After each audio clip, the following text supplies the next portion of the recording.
A social construction of civility and truth at the moment is now a misnomer, as the societal norm has reconstructed being civil and truthful as the way to go in every aspect of human relations.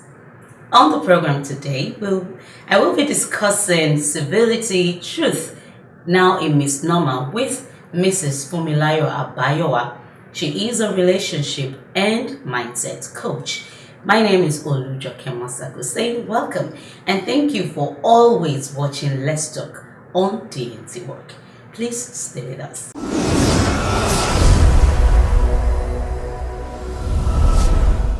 Thank you, Mr. Abayowa, for coming on the show. Thank you so much for the invite. It's a privilege I don't take for granted. Okay.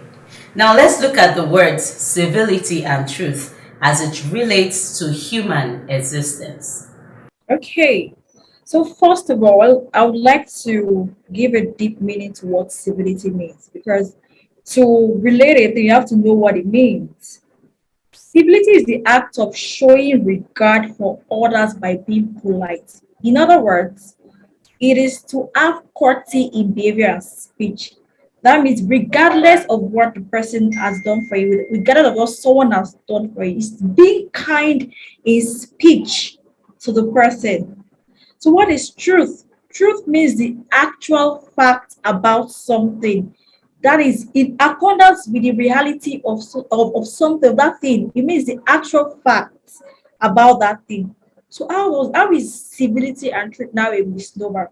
Okay, let me quickly define misnomer because a lot of people might not know what it means. Misnomer means incorrectly giving a name to something, incorrectly applying a name to something. For example, we are all familiar with what jellyfish, starfish. We say, oh, this is a jellyfish, starfish. Of course, they look like jelly and stuff, but both of them, both of those creatures are not fish. They are not fish. But of course, we call them jellyfish, starfish. So that's an example of a misnomer. So how does this relate to human existence? First of all, I'd like to say this: human beings are designed to live and function by the truth. Human beings are designed to live and function by the truth. And how do I know this? To know anything about a product, you have to check from the manufacturer. Who created human beings? God. God created humans, created everything in the whole world. And we all know that God is truth. So he is the only person that knows everything about human and has designed humans to live by the truth of his word. Now, civility is mandatory for humans. It's mandatory to be polite to each other, to have courtesy for each other, to show love for each other. In other words, civility is an act of showing love to the other person.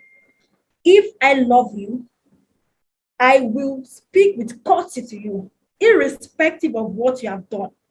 I will have courtesy for you. I will speak kindly for you. So the basis of civility should stem out of love. Now, civility is an expression of love to a fellow human. Civility and truth, it's actually a very important aspect of human existence. But unfortunately, these days, the truth has been bastardized.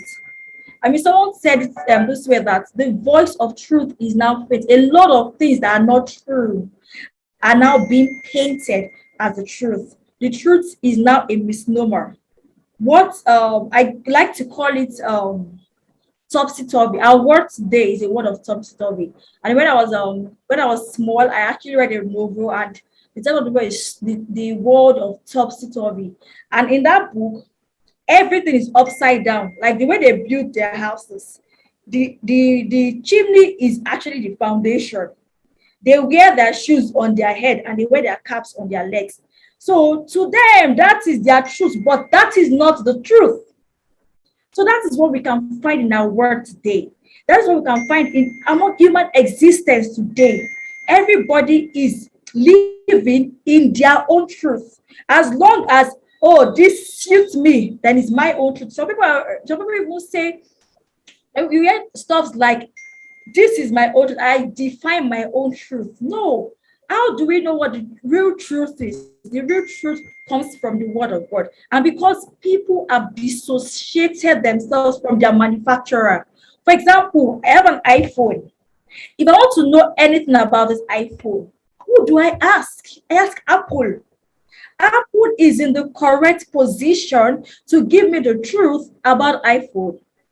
If Samsung now comes and say, "Yeah, I know, this is what iPhone does, this is what it can do," I can't believe that because Samsung is not the manufacturer of iPhone.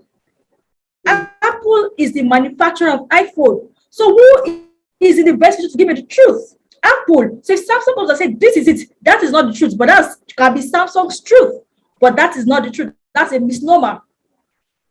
So that is what is happening in our world today among human existence. The disappointing thing is that it keeps getting worse. Sometimes I fear for the upcoming generation because a lot of things have been, a lot of truths have been bastardized. A lot of things have been termed as the truth. Like I was telling somebody today, I am in Nigeria, and I was telling somebody that everybody in Nigeria, sorry to say, we are not normal. Yeah, why? Because there are a lot of things that we have seen as the truth that is not true. We have seen it as normal, as the truth, not to have power supply. Like, oh, Okay. it's okay not to have power supply. All right. So now moving forward, why have the two concepts become lingering and debatable among people over time? Now, the reason why the two concepts have become lingering and debatable is because people don't understand God's idea about what they were, how they were supposed to live. You know, I mentioned earlier that God is the manufacturer, right? Yeah. God is the author of the truth. God is the one that created everything, and is the template for living should come from God. But over time, people have stopped hearing from God. People have stopped listening to God's way of living, and then they say, "Oh, okay, this is how I think this should be." And from a spiritual angle, I'm a spiritual person. You know that God has his own ideas, the devil has his own ideas. So God created the earth and trying to push his own ideas, and the devil had his own agenda. So the devil looks for people to try to push his agenda to counter God's agenda. So there are people that will come and say, "No, this is it." And the people that are hearing from God say, "No, this is," and as long as the spiritual tussle remains, this is still going to remain debatable. I don't think this is ever going to end because the strife for truth and lie is trying to find a stronghold in our society, pushing truth to the far end. But the saying goes, no matter how long a lie flies, the truth will always catch up with it. So I think it's because people have distanced themselves from their manufacturer. They have listened to what other people are saying about how they should live their life, about what their own truth is, about how things should be. They've listened to ideas, probably wrong ideas that have been passed down from generation to generation, and they've turned it to a truth. They've made it their own truth, ignoring or disregarding the truth from God. Now, I will say this: no matter how intelligent a man is, if he does not have a relationship with God, he will miss it. Because man is not designed to, he's designed to live with the truth and by the truth. He's not designed to live away from the truth. So no matter how intelligent he is, in other words, being intelligent is not enough for man to live on this earth. So no matter how intelligent he is, if he is distant from God, if he doesn't live by the truth of God, he's going to miss it. He's going to miss it. Human beings are designed to live by words from God's mouth. The reason why it's debatable is because people have stopped listening to God's truth and they are leaning on their own understanding. The Bible says, "Trust in the Lord with all your heart and lean not upon your own understanding." But in these days, reverse is the case. People are leaning on their own understanding and ignoring the truth from God. Or maybe we should say that people also know the truth. It's just that they are in denial. They don't want to accept it, or because they need to just they need to be able to just hide their face away. So they decide to make it, oh, this is also truth, if even though they know that it is wrong, because our conscience is also there to checkmate us at any time. Yes, and if I will quickly have this. Some people, because they want to feel among, because they feel okay, this truth, I know the truth, I know this is the truth, but it's fastly fading away. It's not the popular thing again. This is what popular people are doing. No, this celebrity has endorsed this, so that means this must be the right way to live. And so they know the truth, they know that this is the truth, but because the society is already painting the truth as, when you live that way, they see you as you're boring, you're old fashioned, you're not happening, you're not a 21st generation savvy, you're not a Z generation, you are boring, all those things. And because they want to feel among, they want to, they want to be like, I want to be like this, so they ignore the truth, and then they go on with the trend, with the societal trend. So, what could be the responsible variations for civility across culture? What I would say is responsible is wrong ideas that have been passed down from generation to generation. Everybody, in as much as we try to, everybody stems from a tribe, a culture, and we all know that there is a way they do things. They will say, this is what our fathers told us. This is how it is supposed to be. So it's stemmed from ideas that have been passed down from culture, from generations to generation. For example, in Yoruba culture, I'm a Yoruba woman, and Yoruba culture is a sign of disrespect if you shake an elder. If you want to greet an elder as a woman, you kneel down. As a man, you prostrate. You prostrate. But in the US, you can shake. In fact, you can just say, "What's up, man?" and nobody's offended. But come to your brother and tell an elder, "What's up?" They say, something is wrong with you.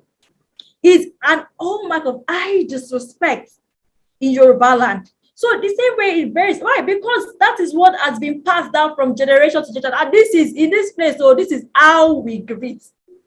And I think that that's where the saying, when you're in Rome, you do like the Romans come from. Because that's the way that's how they've known how to do it.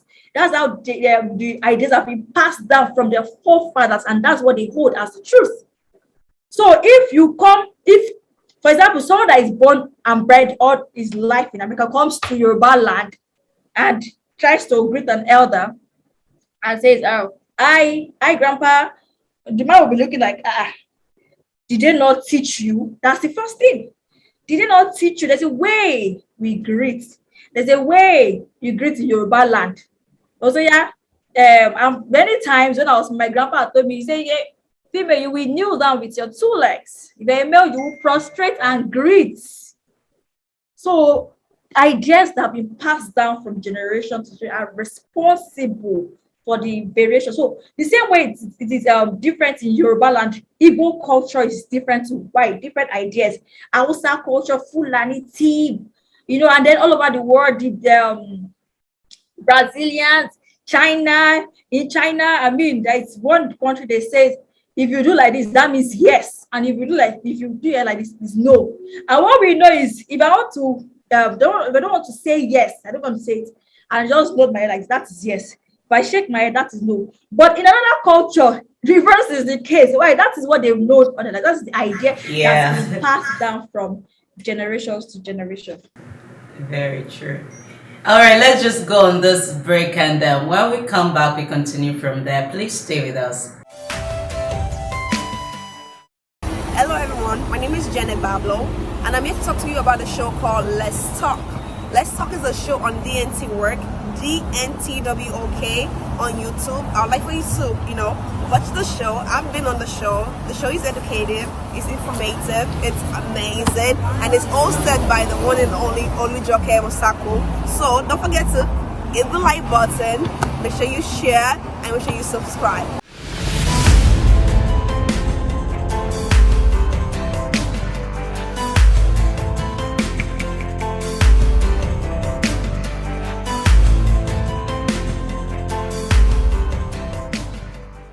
Welcome back. If you're just joining us, the program is Let's Talk on DNTWOK, and we have been discussing the topic civility, truth, now a misnomer.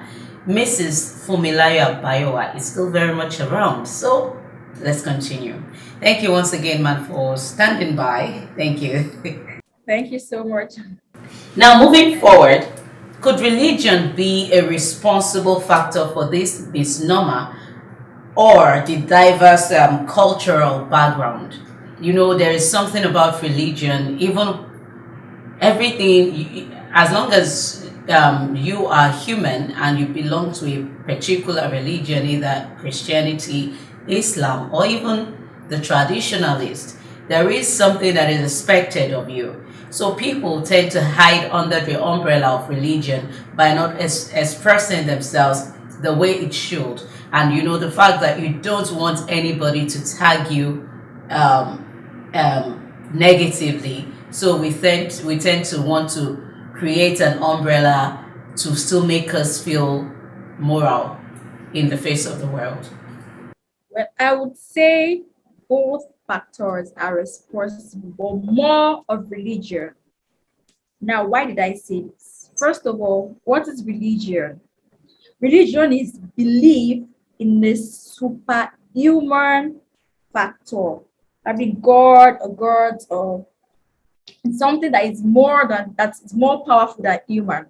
But I want us to understand to take note of the word belief. So, what is culture?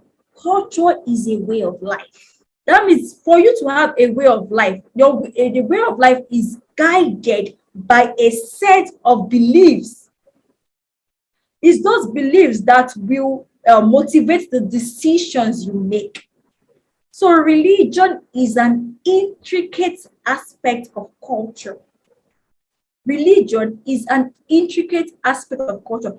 If you study very well and look at each set of culture, you will find a trace of religion there. You will find a trace of religion. It's okay, we do this, like the Arabs, for example. The reason why they wear this compulsory to dress a certain way, to wear a certain attire, is because of the fact that they have to be in a state position to worship God. And if you see, if they want to pray, they do their ablution thingy and all those things. And it's a way it has been fabricated into their culture. When you come to Nigeria here, you see there's a certain village in Igbo State where they don't kill snakes, they don't eat snakes. They worship snake.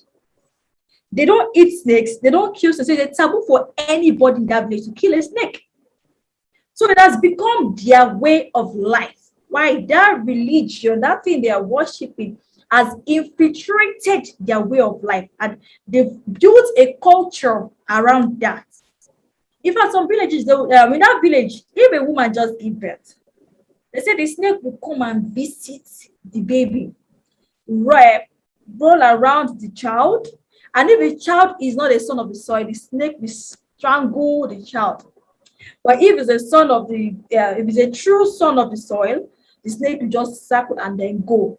And then they will say the snake has come to give his blessings. In other parts of the world, that does not make sense. But because that is part of the religion, that they've made that as a culture, so it's normal for them. Like, so there's another state like that where they worship the river goddess, and so they don't eat fish. They have the rules and law guiding them. They don't eat fish. They don't eat, but they don't eat anything that is in the river. Crab, any seafood product, they are prohibited. But sometimes if they do it, they will die. Some will be sick. And when they give birth to, they will say, okay, they will go and put their child in the river and come back the third day. They will say, if the son of the soil, the river will bring the child back. I mean, who does that? I can't imagine someone will come and tell me, I'll give birth. And someone will say, yeah, bring your newborn baby and put in the river and leave. So religion is an intricate aspect. It has affected a lot of cultures were built around religion. If you research closely today, majority, in fact, I can say culture is built around religion, because For you to have a way of life, you need to believe in something. You need to have a set of belief. You need to have a set of belief. You need to know that, oh, this is what is guiding my decisions. And that has been passed down from generations to generations. So both of them, because I've said religion mostly because culture is built around religion. Okay, so how do we enforce what the good book says with what is obtainable today? So, while you were speaking the other time, you made mention of being spiritual, and the good book, the Bible precisely, should be the yardstick for every truth that we need to actually abide with. So, let's hear you. Okay, first of all, I would say we need to know our identity. So whatever change that is going to happen stems from identity, knowing who you are. The reason why a lot of those things are still being in existence today is because a lot of people don't know who they are, don't know whose they are, they don't know where they come from, they don't know their manufacturer, and a product that does not know who he is will not function to its full capacity. And so, because the truth about who they are is not available to them, they grab at whatever thing, wherever they see. So, if someone says, okay, this is it, they'll say, oh, okay. So, the first thing you need to do is to know our identity, is to know that we have been created by God, and it's only God that can tell us everything about how we are and how we can live, about our purpose, about what we are here to do on earth. In the beginning, He created the heaven and the earth, and He created man. He put man on earth to fulfill His purpose.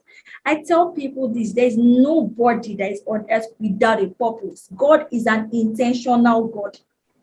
God is very intentional. He has created everything and everyone for His own purpose. But because a lot of people don't even know that they belong to God, they don't even know that it was God that created them.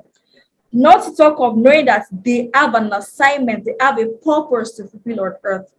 So if we know our identity, know, okay, this is the person that created me, what has this person got to say?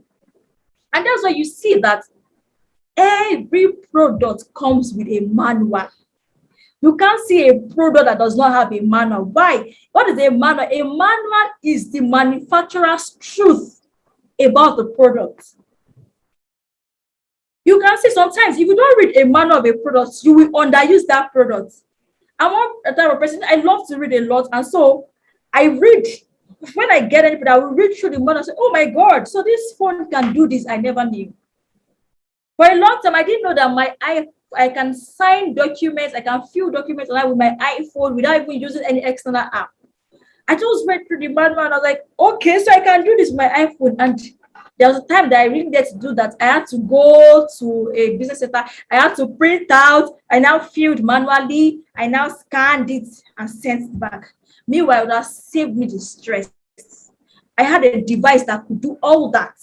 But because I didn't read the manual, I didn't read the owner's thought about the product, I didn't know that I could do that the product could do that. So it's the same way a lot of people don't know who they are, not to now talk of reading about themselves, because you're supposed to read about themselves, because you don't know who you are too. You don't know, it's only God that knows who a human is, only God that knows your purpose, because God that created you. We didn't create ourselves. Every one of us, we just found ourselves. I mean, one day I just woke up and I was like, okay, I'm here. So we're not there. We didn't choose our parents. We're not there when we're coming. We didn't even have anything to say. We don't say, oh God, I want to be a female. I want to be. No, we didn't have any input on that. And so that is to show that someone deliberately puts you on earth at this time for a purpose, and someone owns you because the person manufactured it. And there is a manual that is guiding you that can help you fulfill the purpose that person created you to fulfill. Okay. So it starts from knowing who we are, knowing our identity. All right. Thank you so much. I wish we could continue, but we have to stop now because. So once again, I appreciate your time and your wealth of knowledge. Thank you so much. Thank you so much. Well, thank you so much for the privilege to be on this show. I don't take it for granted and I appreciate it. Thank you for the good work and all that you do. God bless you, Ma. All right, thank you. So, and to you out there, thank you too for being part of the show. But before I let you go, it's more safe to go back to the ancient landmark and not accept the societal definition of civility and truth. So, if you go back to the ancient landmark, you will actually stand out in everything that life brings your way. So, have a blessed day and be safe. Bye.